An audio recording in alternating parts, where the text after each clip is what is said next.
Monsieur le Président de la République, je vous retourne la parole. Je vous remercie, Monsieur le Premier Président. Monsieur le Premier ministre du Haut Conseil des collectivités territoriales, Monsieur le Président du Conseil économique, social et environnemental, Madame le garde des Sceaux, ministre de la Justice, vice-président du Conseil supérieur de la magistrature, Mesdames et Messieurs les honorables députés, chefs de mission diplomatique, Monsieur le Président du Conseil constitutionnel, Mesdames, Messieurs les membres du Conseil constitutionnel, Monsieur le Premier Président de la Cour suprême, Monsieur le Procureur général pour la dite Cour, Monsieur le Premier Président de la Cour des comptes,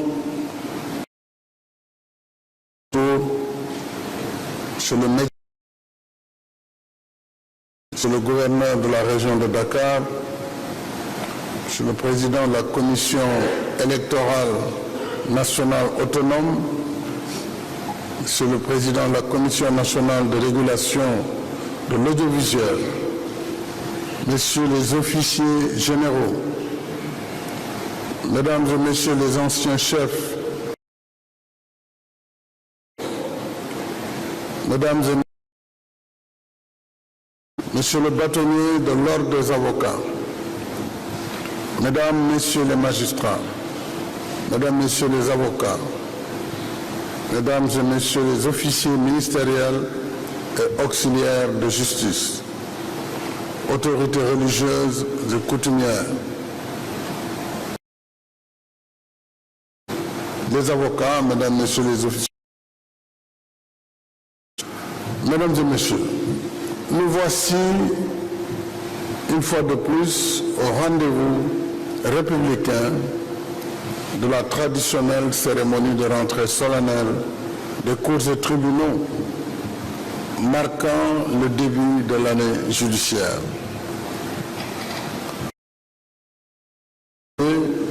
L'ensemble de la famille présenter mes meilleurs vœux de bonne santé, de bien-être et de réussite. J'ai également une pensée pour vos collègues disparus. Je prie avec vous pour qu'ils reposent en paix. Au-delà du rituel, un moment privilégié entre l'exécutif, le judiciaire et le barreau, dans un esprit constructif, dont la finalité est de contribuer au bon fonctionnement de la justice, condition sine qua non de l'état de droit. L'audience de cette année, nous avons la protection de la vie privée, un sujet classique d'actualité permanente dont la problématique se pose avec encore plus d'acuité de nos jours. Je remercie tous les intervenants de leurs réflexions. La problématique nous interpelle tous au plus haut point. Pouvoir public, secteur privé, citoyens, citoyennes, mettant en lumière la nécessité d'assurer l'équilibre entre le principe de liberté et l'impératif de protéger ce qui relève de la y compris les données personnelles. Dans son discours d'usage, M. Barou Diop, conseiller délégué à la Cour suprême, a rappelé avec pertinence les différents aspects de la question. Aspect juridique, judiciaire, mais également technologique. Je voudrais vous en féliciter, M. Diop. Et féliciter également M. le procureur général pour son allocution sur le bâtonnier de l'ordre des avocats, ainsi que M. le Premier Président. Dans un monde marqué par l'explosion des technologies et de la communication, la vie privée, fondement de l'intégrité physique et morale, est aujourd'hui plus que jamais exposée et menacée dans son existence. Officiel ou privé, nul n'est épargné. Qu'on peut légitimement se demander ce qui reste de la vie privée, surtout lorsque tel ou tel aspect qui en relève est utilisé dans une volonté manifeste de nuire. Revenant sur les excellentes réflexions qui nous ont... Je relève la nécessité, les avancées technologiques et l'exigence de protection des droits, de protéger les droits fondamentaux attachés à la vie privée. Des lois et institutions dédiées à cette protection ne manquent pas. Mais il y a certainement lieu d'interroger avec les réalités évolutives. En somme, il s'agit surtout d'adapter notre cadre juridique en corrigeant ses imperfections et en anticipant sur les besoins futurs au moment où nous entrons de plein pied dans l'ère de l'intelligence artificielle. Je me plais de saluer ici les importantes dernières années pour protéger l'intimité et la dignité des personnes. La Commission de protection des données personnelles, autorité administrative indépendante, dotée de pouvoirs de sanction, a été mise en place pour rendre effectives les dispositions de la loi 2008, janvier 2008, sur les personnels. Plus récemment, le Code des communications électroniques a été adopté. En ses articles 36 et suivants, il édicte de manière explicite la nécessité de protéger la vie privée des utilisateurs. 29 du 30 novembre 2016 portant modification du Code pénal.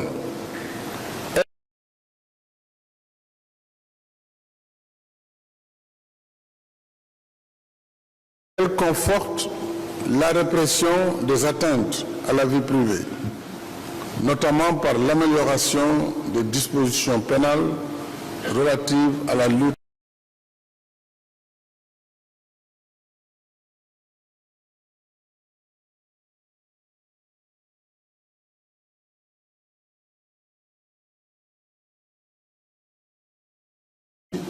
au milieu socio-professionnel privé pour préserver l'équilibre entre le travail et la vie personnelle et établir une relation de confiance et de respect mutuel entre l'employeur et l'employé, comme l'a si bien rappelé M. Barou Diop.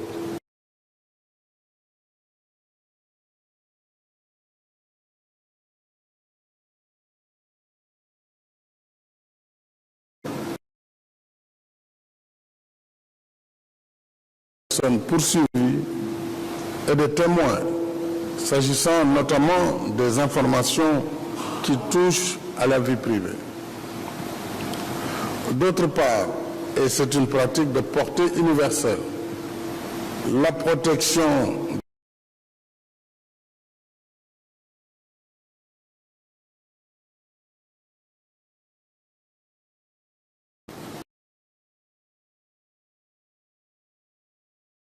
à des fins d'intérêt général.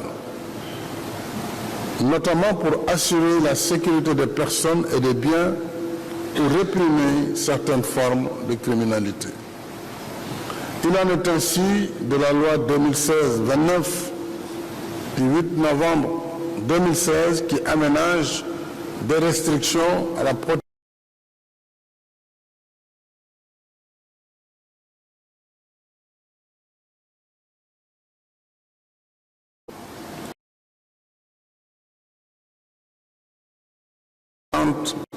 à cette restriction. Les circonstances doivent la justifier. Je pense par exemple à la lutte contre le terrorisme. Ce n'est pas une clause de style. La cybercriminalité.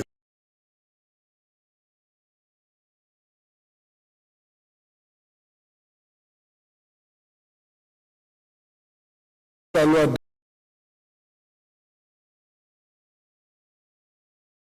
autorise des mesures spécifiques pour la collecte et le traitement d'informations relevant d'activités de renseignement. Là également, nécessité fait loi en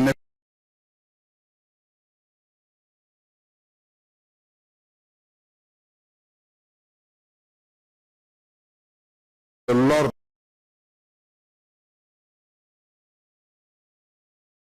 Tout manquement à cette mission exclusive lui est naturellement imputé. D'où la nécessité d'aménager des dispositions légales et réglementaires lui donnant les moyens d'agir pour assurer cette prérogative d'intérêt général. Je pense en particulier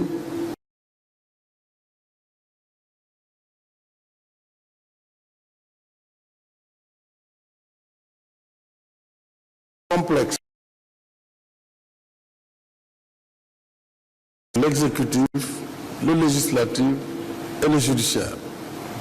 En définitive, dans une société qui se veut démocratique comme la nôtre, où la liberté est le principe et la restriction l'exception,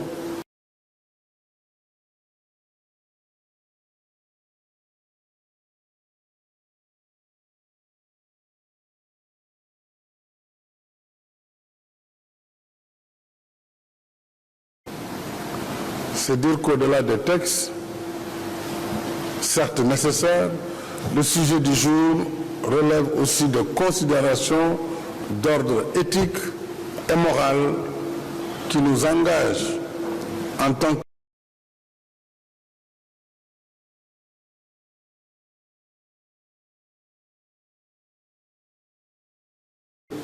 l'aptitude crainte d'une force coercitive. Cela ramène au devoir de responsabilité qui accompagne et valorise l'exercice des libertés individuelles et collectives. Si par définition la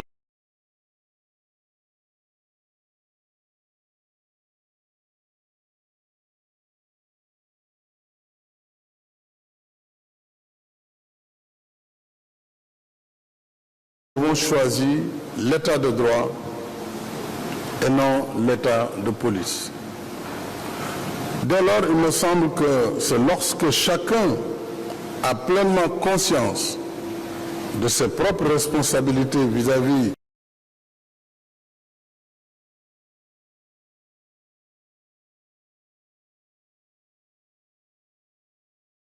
contrat. Je pense plutôt à nos propres valeurs de culture et de civilisation qui nous enseignent les vertus et lois de la vie en société. Vous l'avez rappelé, Monsieur le Premier Président. Nous avons nos valeurs de culture et de civilisation.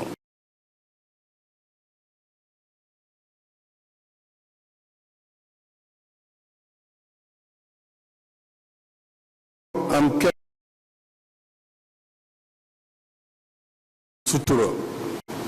voilà des valeurs ancestrales connues de toutes les composantes socio-culturelles de la nation sénégalaise et qui constituent autant de barrières morales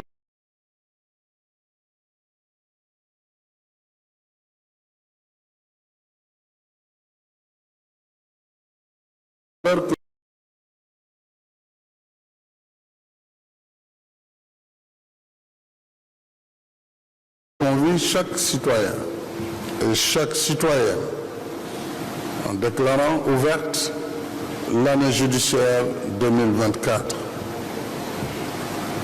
Avant de terminer mon propos, je voudrais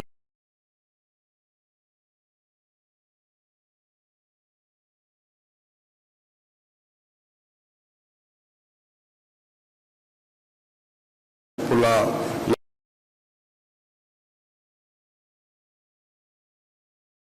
dans vos tâches respectives et vous remercie de votre aimable attente.